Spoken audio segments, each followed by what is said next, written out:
दोस्तों, आज मैं आपके लिए 2018 में रिलीज हुई एक साईफाई फैंटेसी मूवी लाया हूँ जिसका नाम है AROG। फिल्म के स्टार्ट में हम एक कपल आरिफ और सीकू को देखते हैं जिनकी इस्तांबुल में कारपेट शॉप थी। वो दोनों काफी हार्ड वर्किंग थे।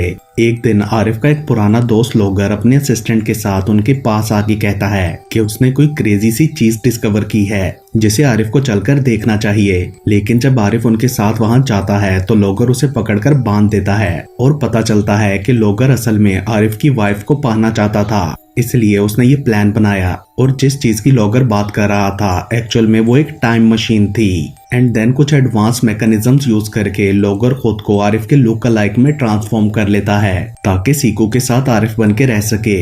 जब आरिफ उसे सबसे रोकने की कोशिश करता है तो वो लोग टाइम मशीन एक्टिवेट करके उसे टाइम में 1 मिलियन ईयर्स पीछे भेज देते हैं, जिसके बाद कुछ ही देर में आरिफ क्रिटेशियस पीरियड में पहुंच जाता है जहां पर डायनासोर्स भी पाए जाते थे।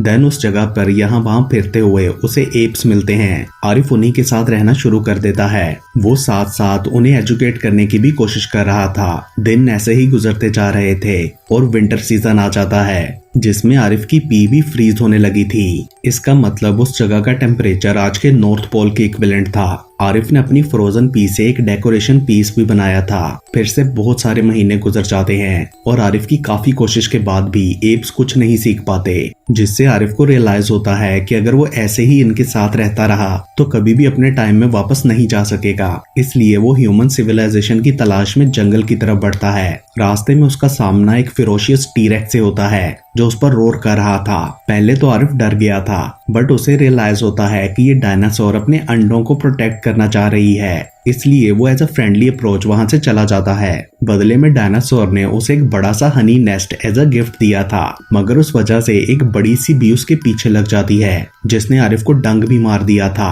आरिफ भागकर एक पेड़ के पीछे छुप जाता है मगर जल्द ही उसे उस स्टिंग के असर से चक्कर आने लगे थे। सडनली उस पेड़ के ऊपर उसे 2 केवमैन नजर आते हैं। इससे पहले कि आरिफ रिएक्ट करता उन्होंने उसे ट्रैंकुलाइज कर दिया था। होश में आने पर आरिफ खुद को एक केव में पाता है जहां वो प्रिमिटिव लोग उसके इर्द गिर्द कुछ मंत्र पढ़ रहे थे। असल में वो लोग आरिफ से डरे हुए थे इसलिए उसे मारना चाहते थे। लकीली आरिफ उनकी लैंग्वेज बोल सकता था, इसलिए वो उनके लीडर डीमी को बताता है कि मैं फ्यूचर से आया हूँ, आप लोगों के लिए खतरा नहीं हूँ। डीमी को उसकी बात पर यकीन आ गया था। सडनली एक आदमी अनाउंस करता है कि एरोगियंस आ गए हैं। एरोगियन एक पायरेट ट्राइब था जिसे एक वहशी आदमी कारगा लीड करता था और वो लोग काफी अरसे से दिमी के विलेज पर जुल्म करते आ रहे थे। हर दफा वो लोग आकर इनको मारते और इनका खाना और टूल्स भी ले जाते। अब की बार कारगा अपने किसी स्पेशल रिचुअल के लिए वहां से 3 स्ट्रॉन्ग केवमैन को ले जाने आया था जिनमें से एक आरिफ भी था। आरिफ उसे मना करने की कोशिश करता है तो कारगा उसे बेहोश करके अपने साथ ले जाता है। रास्ते में उसका एक आदमी टैसो किसी पत्थर से टकराकर घोड़े से गिर जाता है जिससे उसका बाजू टूट गया था। वो दर्द से चिल्लाने लगता है मगर कारगा को लगा था कि वो मर गया, इसलिए वो उसे दफनाने का कह देता है। तभी आरिफ जो होश में आ चुका था उसे समझाता है कि टैसो मरा नहीं है, उसका बस बाजू टूटा है। फिर वो स्टिक की हेल्प से उसके बाजू को जोड़ देता है जिससे खुश होकर टैसो आरिफ को थैंक्स बोलता है क्योंकि उसने उसकी जान बचा ली थी। देन वो लोग अपने गांव पहुंच जाते हैं। उस ट्राइब को असल में कारगा का नेफ्यू कालिया रूल करता था जो कि टैसो का बाप भी था। टैसो फादर से मिलने जाता है तो कालिया उससे एक हैंडमेड मास्क के बारे में पूछता है जो उसे टैसो के कमरे से मिला था। तो टैसो प्राउडली बताता है कि ये मैंने खुद बनाया है एक पेड़ की छाल से।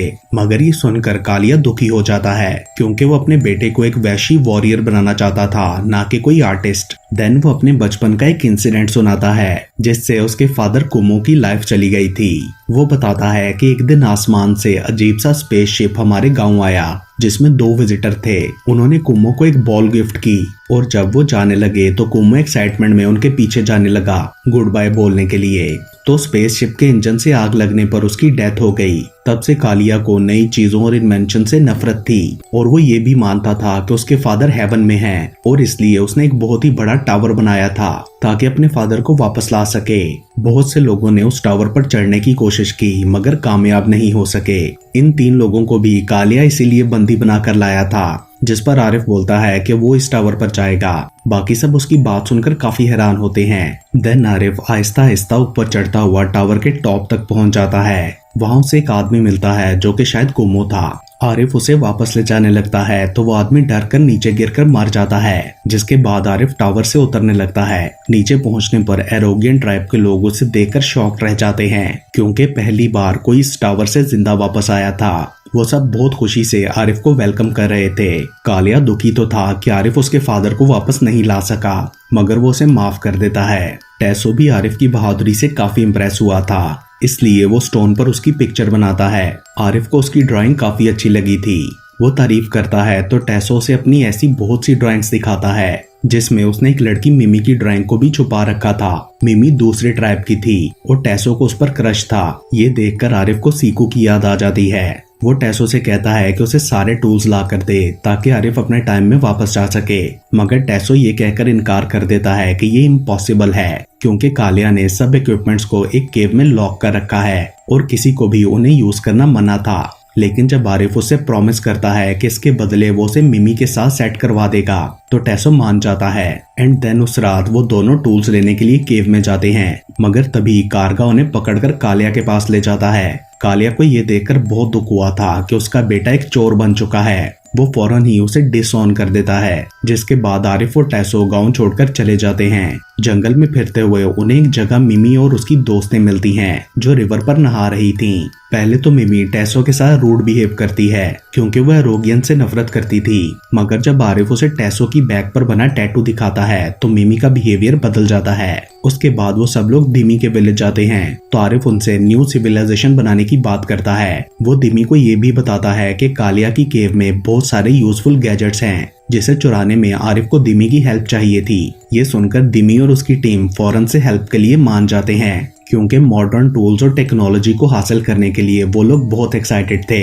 उस रात टेसो और आरिफ दोबारा जाकर कालिया की केव में से सब जरूरी टूल्स चुरा के कार्ट में बाहर ले आते हैं, जिसे फिर वो विलेजर्स के साथ मिलकर अपने गांव ले गए थे।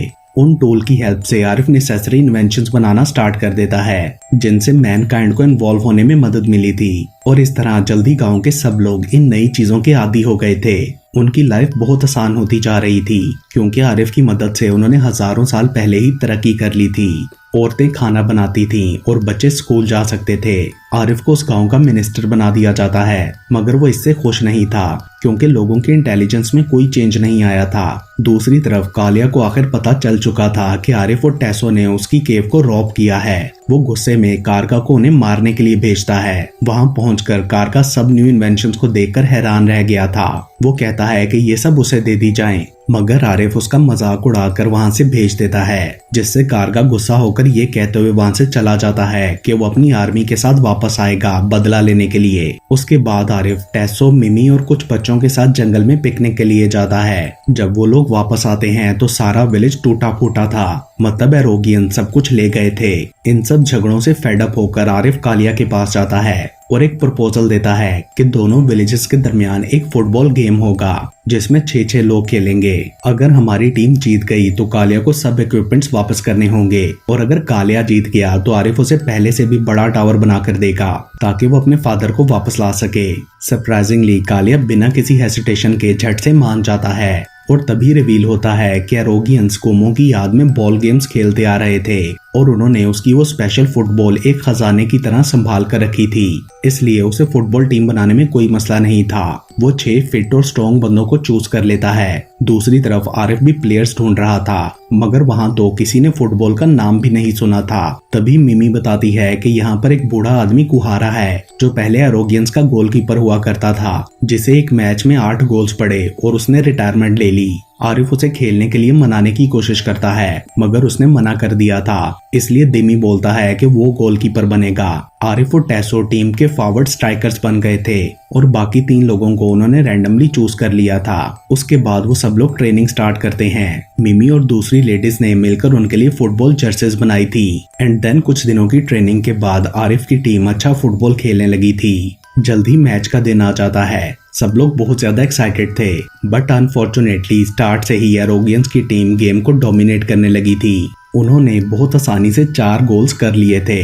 बट सरप्राइजिंगली हाफ टाइम से पहले आरिफ की टीम का एक प्लेयर एक गोल करने में कामयाब हो जाता है और इसको वो इतना वायलेंटली सेलिब्रेट कर रहा था कि करीब ही जलती आग में गिर जाता है। देन हाफ टाइम के डिस्कशन में आरिफ रिवील करता है कि एक्चुअल में वो एक दूसरे प्लेनेट का एलियन है, उसके पास कुछ सुपर पावर्स भी हैं और वो अर्थ पर सिर्फ अच्छे फूड की वजह से रह रहा था। वो कहता है कि मैं अपनी पावर से गेम को इजीली अपनी फेवर में कर सकता हूँ और पावर्स उसने अब तक इसलिए यूज नहीं की कि वो किसी को हर्ट नहीं करना चाहता था, लेकिन अब उसे अपनी टीम को जिताने के लिए एलियन बनना ही होगा। ये सुनकर सब लोग बहुत खुश हो जाते हैं और वो आरिफ को अपनी बेस्ट परफॉर्मेंस दिखाने के लिए इनकरेज करने लगते हैं। And then second half start होते ही आरिफ अपनी पावर से खेल को कम्प्लीटली डोमिनेट कर लेता है। अपनी सुपर नेचुरल एक्रोबैटिक्स और फ्लॉलेस विजन की हेल्प से 3 गोल्स और कर लिए थे, जिससे स्कोर अब टाई हो गया था। देन टेसो की एक एरोगियन प्लेयर से फाइट हो जाती है, जिसके बाद वो प्लेयर गुस्सा होकर गोल की तरफ बॉल फेंकता है। दिमी गोल रोक तो लेता है मगर उसके हाथ बुरी तरह जख्मी हो गए थे,